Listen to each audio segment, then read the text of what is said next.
David Cameron's severely disabled son Ivan has died. He was 6 years old. Ivan became ill during the night and died in hospital. His parents were with him. 3 years ago, the Conservative leader spoke of the joy Ivan brought the family. He's a wonderful boy, and he's got those lovely sort of eyes, and he definitely interacts with us, the way he looks at you and the way he moves his head and things. Gordon Brown suspended Prime Minister's questions and offered a message of sympathy from Parliament. Every child is precious and irreplaceable, and the death of a child is an unbearable sorrow that no parent should ever have to endure. Also on tonight's programme. We are at this moment looking at a very large emergency. It looks like we lost an aircraft. 9 die as a Turkish airliner crashes on its approach to Schiphol Airport in Amsterdam. 3 soldiers are killed in Afghanistan. They died in a blast while on escort duty. Jail for Lord Ahmed, who sent text messages from his car minutes before a fatal crash. Formula One's Williams team are the big losers after RBS slashes its sponsorship deals. We have an exclusive report. On BBC London, gay education for pupils. Critics say homosexuality shouldn't be taught in primary schools. And found in a plastic bag, police search for the mother of this abandoned newborn baby.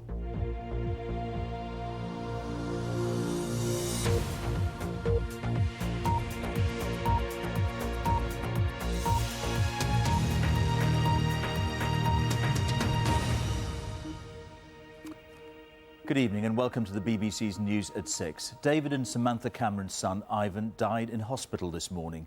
6-year-old Ivan was severely disabled with cerebral palsy and a rare form of epilepsy. He became ill overnight and died at St Mary's Hospital in Paddington a few hours later. His parents were there. This lunchtime, Gordon Brown suspended Prime Minister's questions and led tributes from across the House of Commons. Our political editor Nick Robinson on Ivan's death and how his life helped to shape David Cameron, the politician. Little Ivan Cameron had a short life, a painful life, a life that brought his parents anguish and joy. This morning, David and Samantha Cameron rushed Ivan to hospital as they'd done so often before. This, though, was a trip from which he would not return. For 6 years, they'd lived with the knowledge that this day would come all too soon. He's a wonderful boy, and he's got those lovely sort of eyes, and he definitely interacts with us, the way he looks at you and the way he moves his head and things. But he often is in a lot of pain, and he has the thing that worries us is his quality of life.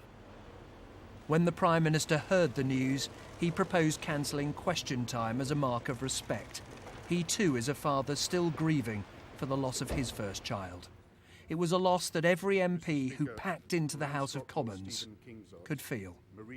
I know that in an all too brief young life, he brought joy to all those around him. And I know also that for all the days of his life, he was surrounded by his family's love. Every child is precious and irreplaceable.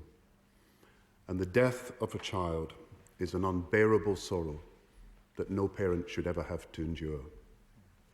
Politics can sometimes divide us, but there is a common human bond that unites us in sympathy and compassion at times of trial, and in support for each other at times of grief.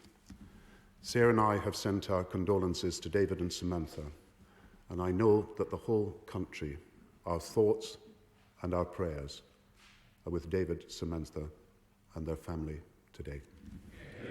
William Hague stood in for the Tory leader and spoke for him. Ivan's 6 years of life were not easy ones.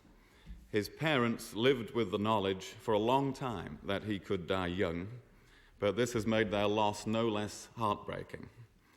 They also wanted me to say once again how hugely grateful they are to the many, many NHS and care workers who not only did their utmost for their son this morning, but have helped him every day from the moment he was born. Ivan, their son, suffered much in his short life, but he brought joy and love to those around him. And as David himself has said in the past, for him and Samantha, he will always be their beautiful boy. Never before has the death of a little boy, a private tragedy, led to the suspension, however brief, of party politics. I think everybody in the House has experienced bereavement, but there is something especially sad and shocking about the loss of a child. And we recognise, I think, all of us, that this is something that's especially difficult to cope with. Thank you. As a mark of respect to Ivan, this House will suspend until 12:30 o'clock this day. Order. At 12:05, House of Commons time stopped.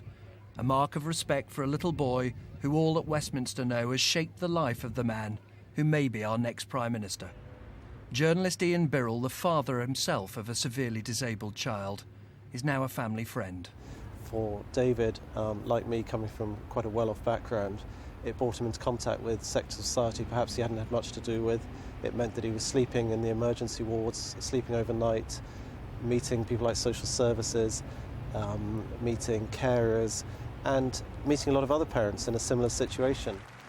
It is an experience which often controversially the Tory leader has drawn on in public. You turn up at accident and emergency and the children's one is shut at night. You wait for the doctor to come round you and you're desperate with worry, waiting for the scan that you desperately need. You're dying to know the results. It can be incredibly frustrating. But more often than not, it is an inspiration, and that is thanks to the people that work there. David Cameron believed that not to talk about his son, not to let the cameras see him, would have been to hide away something, someone who had a profound effect on who he was. In life, Ivan Cameron could not talk. Today, in death, Westminster spoke for him. Nick Robinson, BBC News, Westminster. And as we heard, Ivan Cameron suffered from a very rare form of epilepsy known as Otara syndrome. It left him severely disabled from birth and involved round-the-clock care. Our health correspondent, Branwen Jeffries, reports now on the difficulties faced by parents with severely disabled children. These wards became a second home to the Camerons. The severity of Ivan's condition made them frequent visitors. Deanne Smythe is one of the doctors who cared for him. His condition, Otara syndrome, is extremely rare, and in most cases it leads to children being very disabled. They never learn to sit or certainly stand or walk. They don't acquire speech. They may have difficulty interpreting visual stimuli around them. They can't communicate. They don't acquire speech. The parents of very severely disabled children spend many long hours in hospital. For David and Samantha Cameron, that was here at Ivan's bedside in St Mary's in London. The experience of caring for a child with very complex health needs is life-changing for any family. And that means working with support to improve the child's quality of life. These children are warm and responsive, and the aim is to give them enjoyment and help develop their skills. So the emphasis is on developing social relationships, play, encouraging them to be aware of what is going on around them. Callum, look, should we read a book? Asha Nardone cares day and night for her son. Callum has a similar level of disability. He has cerebral palsy and suffers epileptic seizures. Asha is a single mum and she has another child. She manages day to day with the struggle of doing her best for Callum. I've looked after Callum now basically for 12 years, and you know the respite breaks are so hard to come by that every day you sort of get through the day because you're tired, but you have no option. Everyone says to me, "How do you cope?" And I say, "I'd love to dig a big hole, but you can't. You just have to do it." Many severely disabled children are vulnerable to illness. Their families have to live with that knowledge. But the sudden death of any child is still profoundly shocking, and grieving is a journey towards coping with that loss. It's not a short process, and it'll never be something that they get over. People learn to live with the loss of a child. but they don't get over it. It's not something that you then forget and move on. You never forget it. That little boy will always be a hugely important part of the family that he belongs in. Only Ivan Cameron's family can really know how much he meant to them. Bronwyn Jeffries, BBC News. And Nick Robinson is at the Conservative Party headquarters. Nick, I was interested in what you were saying in your report. Ivan's life shaped the father, but it also shaped the politician. That's absolutely right. His short life and now his sad death have changed the man who, according to his friends, had a privileged, a happy, frankly very lucky background up until the moment he discovered quite how severely disabled his first child, Ivan, was. He described that moment as like being hit by a freight train. Friends describe how it affected every part of his and his family's life, where they live, which car they drive, how they arrange their life and their holidays. People in his office recall a moment when he came to the office, the Tory leader, and talking of the son who could neither walk or talk and often couldn't be seen to respond, he said after a change of medical regime, Ivan has got his smile back. Now today, if you're wondering about the extraordinary response at Westminster, and never before has there been a response quite like this to a private tragedy, remember this, that Gordon Brown is also a bereaved father, and it is extraordinary tonight that we have this tragic bond between the Prime Minister and the man who would be Prime Minister. They have both lost their first child. Nick, thank you. Other news now. 9 people have been killed after a Turkish Airlines plane crashed while landing at Schiphol Airport in the Netherlands. The Boeing 737 split into 3 pieces as it touched down. 80 people have been injured. Clive Myrie is at the scene for us. Clive. George, flags have been flying at half-mast for much of the day here at Schiphol Airport in memory of those who died aboard a Turkish airliner that was just seconds away from a safe landing. The runway was just a few hundred yards beyond this field, but the Turkish Airlines jet couldn't make it. Emergency crews were on the scene within minutes, but the muddy conditions meant tractors had to be used to ferry away those lucky enough to survive, and those who didn't. Several hours after the crash, 3 crew members who perished were still inside the cockpit.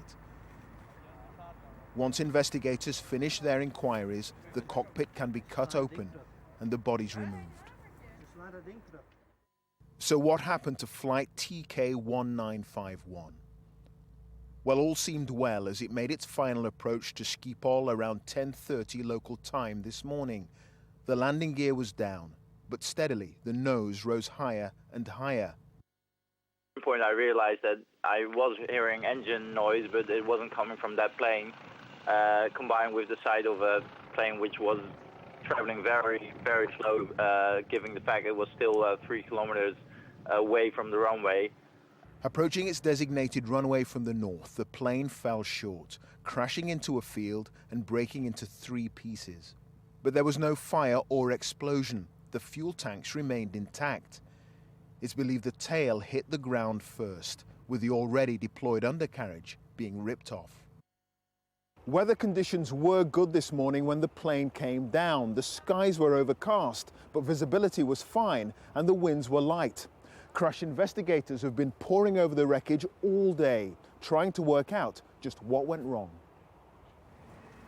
Anxious relatives received news of loved ones who were on board at a makeshift crisis centre.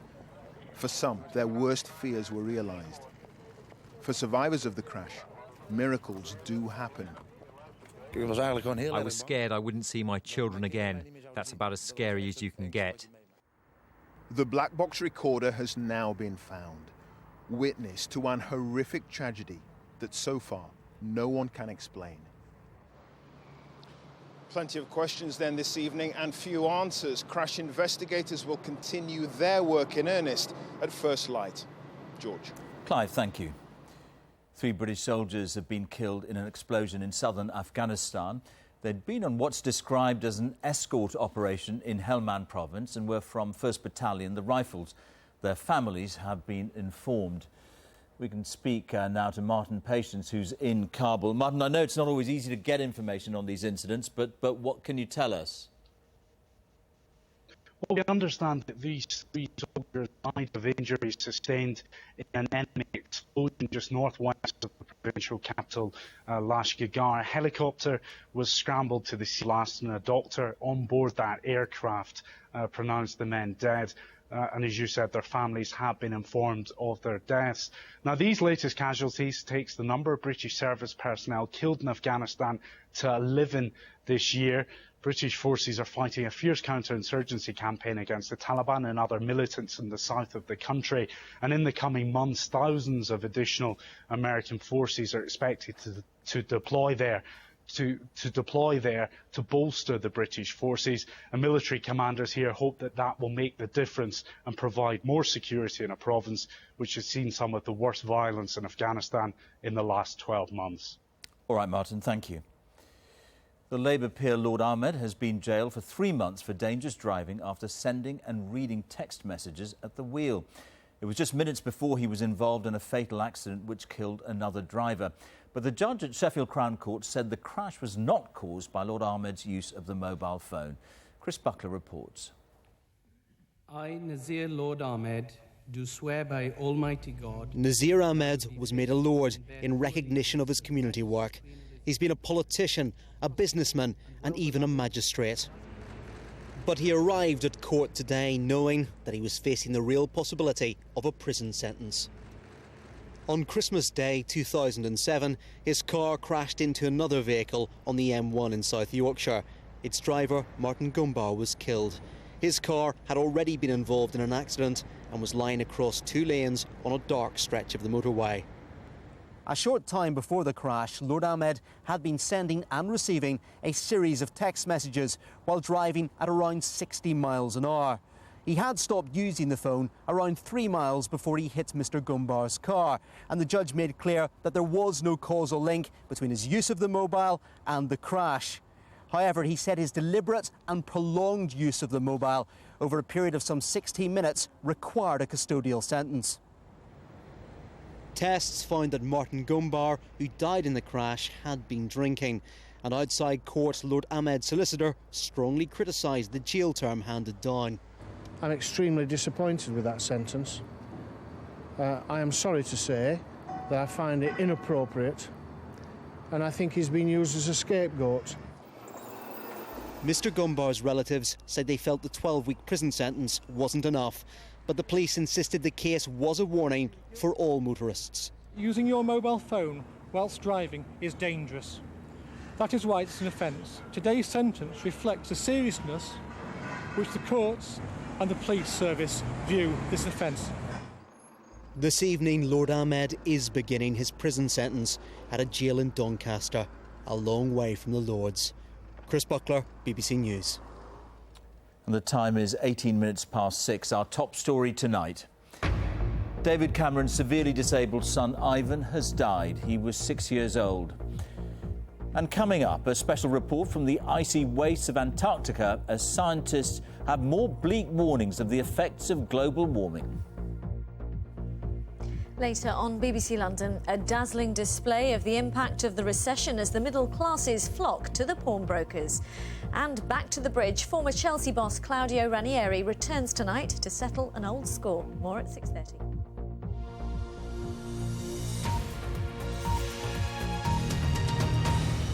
The number of people in England who had surgery to deal with their obesity has risen by 40% last year. Figures show there were more than 2,500 operations such as stomach stapling and gastric bypasses. And as John Brain reports, the NHS is struggling to cope with the demand. A drastic solution to one of modern society's biggest problems. Surgery to literally reduce the size of a patient's stomach. For an increasing number of people, this has become the only effective way to tackle their obesity. Sandra Kirk leads a reasonably active life these days, but 3 years ago she weighed 21 stone and could barely walk. She believes a gastric bypass saved her life. I'm now looking forward to a good 20-some years, whereas I looked at it that how many old people do you see what are obese? You don't see many. They don't get that far. 1 in 4 adults in the UK is clinically obese. But how heavy do you have to be in that category? The average British woman is about 5'4". At that height, her ideal weight is around 9 stone. The average man is taller, about 5'9", and ideally should weigh 11 stone. To be considered obese, they'd both need to put on another 20% of body weight. In the woman's case, 1.9 stone, about this much fat, giving her a total weight of more than 11 stone. The average man would need to put on 2.2 stone, about this much fat, giving him a weight of more than 13 stone. Only the most extreme cases qualify for surgery. No procedures have been carried out in Wales or Northern Ireland in the past year, and only 70 in Scotland. In England, there have been 2,700. These people suffer from an enormous number of problems, and they can be dramatically improved within a matter of months. It doesn't cure the problem, but it actually makes an enormous difference to their well-being. It isn't just surgery that's on the increase. Last year, well over 1 million anti-obesity drugs were prescribed in England alone. This one, for example, suppresses the appetite. This one reduces the amount of fat absorbed by the body. It's all part of the attempt to defuse the obesity time bomb. Frankie Moore, you on the fast track to a new, slimmer you. Public awareness of the obesity issue has never been higher, but health officials want that awareness to be translated into healthier lifestyles to avoid the need for surgery or drugs at all. John Brain, BBC News. Some of the biggest names in world sport are going to be looking for new sponsors. The troubled bank RBS has just announced that it will slash hundreds of millions of pounds off its sponsorship budget. The bank says it will pull out of Formula One racing altogether. Our sports editor Mihir Bose has this exclusive report. Formula One allowed RBS to reach out to parts of the world it had never been before. But with the British taxpayer having bailed out the bank, its sports sponsorship is beating a hasty retreat. Contracts are being renegotiated across the board as the bank slashes its backing of sport by 50%. So who will lose out? Williams' Formula One contract worth £20 million will end next year. RBS sponsors its global ambassadors to the tune of £200 million. But stars like Andy Murray, Zara Phillips, Sachin Tendulkar and Jack Nicklaus will be asked to take a cut. The RBS Six Nations remains, at least until 2013, when its recently signed £20 million deal runs out.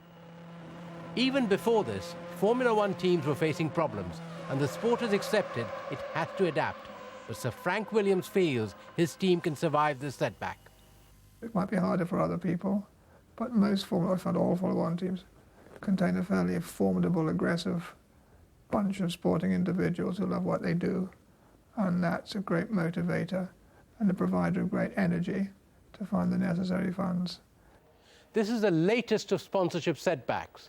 Manchester United recently parted company with troubled shirt sponsors AIG, and Vodafone have ended their partnership with English cricket. But RBS's decision is the first time such a major sponsor has reduced its backing of sport across the board in such a dramatic way.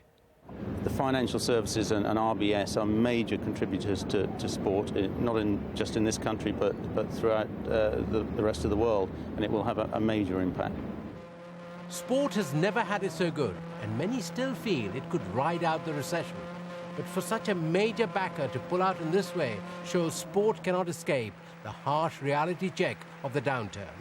Mihir Bose, BBC News.